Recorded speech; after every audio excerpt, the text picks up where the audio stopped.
ஆதார் அடையாளத்திற்காக இனி நகல் மற்றும் எண்ணை வழங்க வேண்டிய அவசியமில்லை. முகத்தை காட்டினால் அடையாளம் காணும் வகையில் சோதனை முறையில் செயலி அறிமுகம்.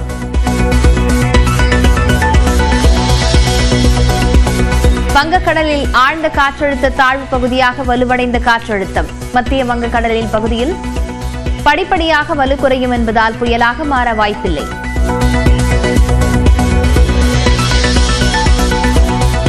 மகாவீர் ஜெயந்தி தமிழ் புத்தாண்டு தினத்தையொட்டி 1680 சிறப்பு பேருந்துகள் இயக்கம். சென்னை, கோவை உள்ளிட்ட நகரங்களில் இருந்து இயக்கப்படும் என அரசு போக்குவரத்து கழகம் அறிவிப்பு.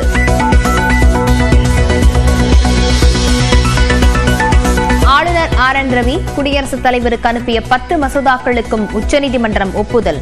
அரசியலமைப்பு வழங்கிய தனி அதிகாரத்தை பயன்படுத்தி உச்சநீதிமன்றம் அதிரடி தீர்ப்பு.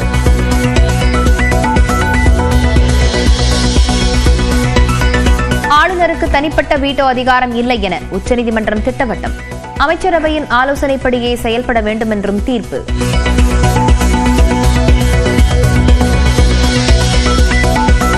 ஆளுநருக்கு எதிராக வரலாற்று சிறப்புமிக்க தீர்ப்பை உச்சநீதிமன்றம் வழங்கியிருப்பதாக முதலமைச்சர் மு.க.ஸ்டாலின் மகிழ்ச்சி. அனைத்து மாநில அரசுகளுக்கும் கிடைத்த வெற்றி என பெருமிதம். தமிழ்நாடு அரசு மாண்புமை உச்சநீதிமன்றத்தில் வழக்கு தொடுத்ததில் தமிழ்நாடு அரசின் வாதத்தில் இருந்த நியாயத்தை ஏற்று மாண்புமிகு ஆளுநர் அவர்கள் நிறுத்தி வைத்திருந்தது சட்டவிரோதமானது என்றும் அந்த சட்ட முன்வடிவுகளுக்கும் ஆளுநர் அவர்கள் ஒப்புதல் அளிக்கப்பட்டதாக கருதப்பட வேண்டும் என்றும் தெரிவித்து வரலாற்று சிறப்புமிக்க தீர்ப்பினை இன்றைக்கு மாண்புமை உச்சநீதிமன்றம் வழங்கியுள்ளது. இந்த தீர்ப்பு தமிழ்நாட்டுக்கு மட்டுமின்றி இந்தியாவில் உள்ள அனைத்து மாநில அரசுகளுக்கும் கிடைத்த மாபெரும் வெற்றியாகும்.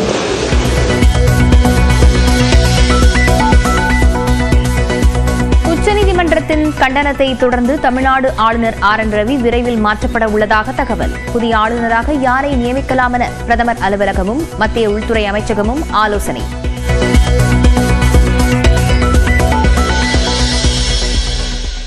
வயது மூப்பு காரணமாக காங்கிரஸ் மூத்த தலைவர் குமரி அனந்தன் காலமானார். பொதுமக்களின் அஞ்சலிக்காக தமிழிசை இல்லத்தில் வைக்கப்பட்டுள்ள உடல்.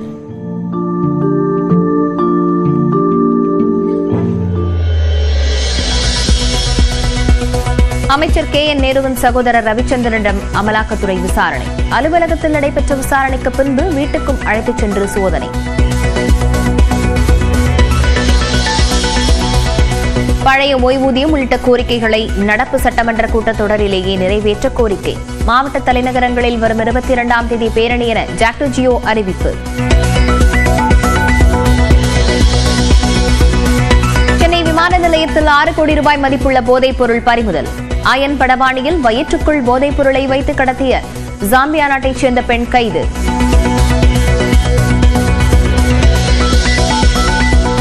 திருத்துறைப்பூண்டி அருகே ஊராட்சி ஒன்றிய நடுநிலைப் பள்ளியின் மேற்கூரை பூச்சு விழுந்து விபத்து. 4 மாணவர்கள் பலத்த காயமடைந்த நிலையில் விசாரணைக்கு ஆட்சியர் உத்தரவு. பங்குனி உத்திர திருவிழாவையொட்டி கோவை பட்டீஸ்வரர் கோயில் தேரோட்டம். ஆயிரக்கணக்கான பக்தர்கள் வடம் பிடித்து இழுத்து வழிபாடு.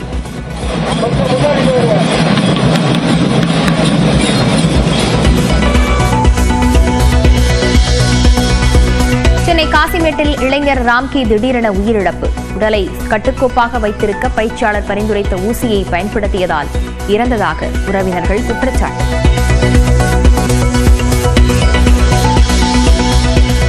பொள்ளாச்சி அருகே வால்பாறையில் வீட்டிற்கு வெளியே பதுங்கியிருந்த சிறுத்தை. குறைத்து வளர்ப்பு நாய் எச்சரித்ததால் உயிர் தப்பிய சிறுவன்.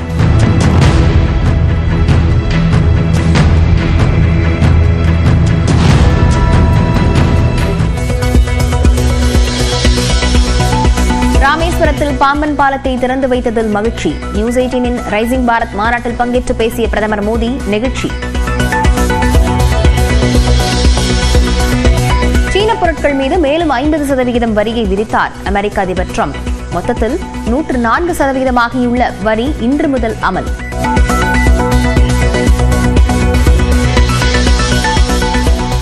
IPL தொடரில் பஞ்சாபிடம் தோற்று தொடர்ந்து 4வது தோல்வியை தழுவிய சென்னை சூப்பர் கிங்ஸ்.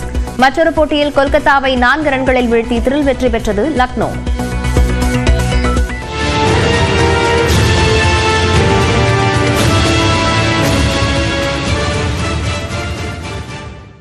தமிழ்நாடு சட்டப்பேரவையில் இரண்டாவது முறையாக நிறைவேற்றப்பட்ட 10 மசோதாக்களை குடியரசுத் தலைவருக்கு ஆளுநர் ஆர் என் ரவி அனுப்பி வைத்தது சட்டவிரோதமானது என்று உச்சநீதிமன்றம் பரபரப்பு தீர்ப்பளித்துள்ளது.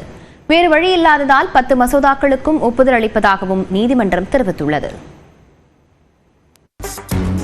சட்டப்பேரவையில் நிறைவேற்றப்பட்ட மசோதாக்களுக்கு ஒப்புதல் தராமல் கிடப்பில் போட்டது, பல்கலைக்கழக துணைவேந்தர்கள் நியமனங்களில் குறுக்கீடு உள்ளிட்டவற்றை முன்வைத்து ஆளுநர் ஆர் என் ரவிக்கு எதிராக தமிழ்நாடு அரசு உச்சநீதிமன்றத்தில் வழக்கு தொடர்ந்தது. நீதிமன்றத்தில் வாதங்கள் நிறைவடைந்த நிலையில் நீதிபதிகள் பத்திவாலா, ஆர் மகாதேவன் ஆகியோர் அடங்கிய அமர்வு செவ்வாய்க்கிழமை தீர்ப்பளித்தது.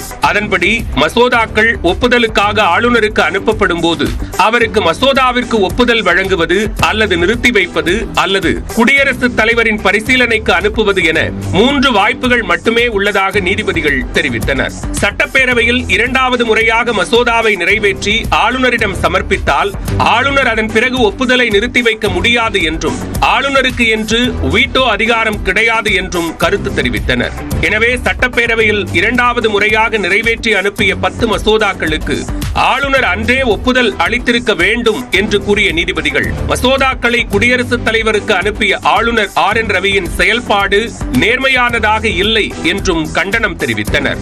10 மசோதாக்களை குடியரசுத் தலைவருக்கு ஆளுநர் அனுப்பி வைத்தது சட்டவிரோதம் என்று தீர்ப்பளித்த நீதிபதிகள் ஆளுநர் நிறுத்தி வைத்த 10 மசோதாக்களுக்கு ஒப்புதல் அளித்து அதிரடி உத்தரவிட்டனர். வேறு வழியில்லாத காரணத்தால் தனி அதிகாரத்தை பயன்படுத்தி மசோதாக்களுக்கு ஒப்புதல் அளிக்கப்படுவதாகவும் நீதிபதிகள் கூறினர். மசோதாக்களுக்கு ஒப்புதல் தர ஆளுநருக்கு காலக்கெடு நிர்ணயித்த நீதிபதிகள் சட்டப்பேரவை அனுப்பும் மசோதாக்களுக்கு 1 மாதத்தில் முடிவெடுக்க வேண்டும் என்று உத்தரவிட்டனர்.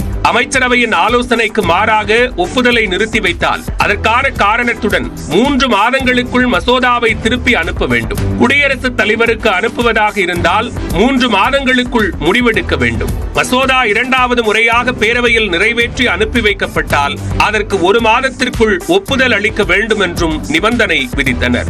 அரசியலமைப்பு பிரிவு 200 படி ஆளுநருக்கு தனி அதிகாரம் உள்ளதாக கூறப்படுவது ஏற்புடையது அல்ல என்று கூறிய நீதிபதிகள் அரசியல் நோக்கங்களால் வழிநடத்தப்படாமல் ஒரு நண்பராகவும் வழிகாட்டியாகவும் ஆளுநர் செயல்பட வேண்டும் என்றும் அறிவுறுத்தினர். பொதுவான விதியின்படி ஆளுநர் என்பவர் மாநில அரசின் ஆலோசனையின்படியே செயல்பட வேண்டும் என்றும் ஆளுநர் அலுவலகம் ஊக்க சக்தியாக இருக்க வேண்டுமே தவிர தடையாக இருக்கக்கூடாது என்றும் திட்டவட்டமாக தெரிவித்தனர். அரசியலமைப்பு சட்டம் எவ்வளவு நல்லதாக இருந்தாலும் அதனை செயல்படுத்துபவர்கள் நல்லவர்களாக இல்லாவிட்டால் அது மோசமானதாகவே இருக்கும் என்று ஆளுநர் வழக்கில் அம்பேத்கரின் கூற்றை மேற்கோள் காட்டி நீதிபதிகள் தங்களது தீர்ப்பை நிறைவு செய்தனர்.